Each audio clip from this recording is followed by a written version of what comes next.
वाल्मीकि रामायण स्वाध्याय के 32वें एपिसोड में आप सभी का हार्दिक स्वागत है। बाल्यकांडम द्वात्रिंशः सर्गः।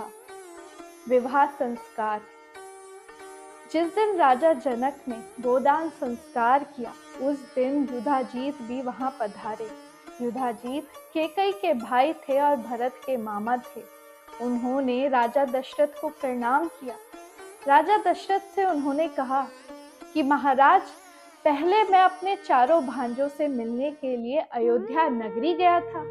तब वहां जाकर पता लगा कि उनका विवाह संस्कार यहाँ जनकपुरी में हो रहा है, इसलिए मैं अपने चारों भांजों से मिलने जनकपुरी आ गया।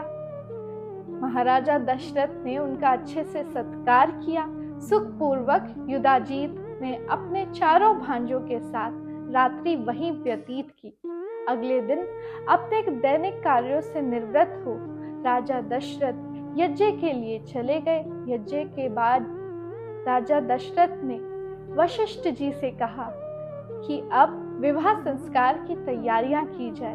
राजा दशरथ ने मुनि वशिष्ठ से कहा कि चारों राजकुमार तैयार हैं। भगवान श्री राम और उनके तीनों भाई सुंदर आभूषण ग्रहण किए मंडप में जाने के लिए तैयार थे।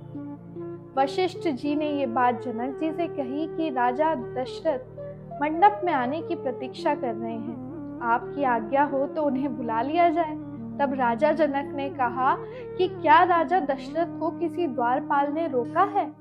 ये उन्हीं का घर है, उन्हीं का राज्य है, अपने राज्य में आने में कैसी झिझक। ये बात सुन राजा दशरथ अत्यंत प्रसन्न हुए और अपने चारों पुत्रों के साथ विवाह मंडप में पहुंच गए। तब राजा जनक ने मुनि वशिष्ठ से कहा कि हे मुनि, आप विवाह संस्कार शुरू कीजिए। माता सीता सुंदर आभूषणों में अलंकृत अपनी बाकी तीनों बहनों के साथ मंडप में आई। तब राजा दशरथ ने जनक कौशल्या नंदन श्री राम से कहा, मेरी पुत्री सीता आज से आपकी सहधर्मिणी हो, आप इसे लीजिए। अपने हाथ से इसका हाथ पकड़िए।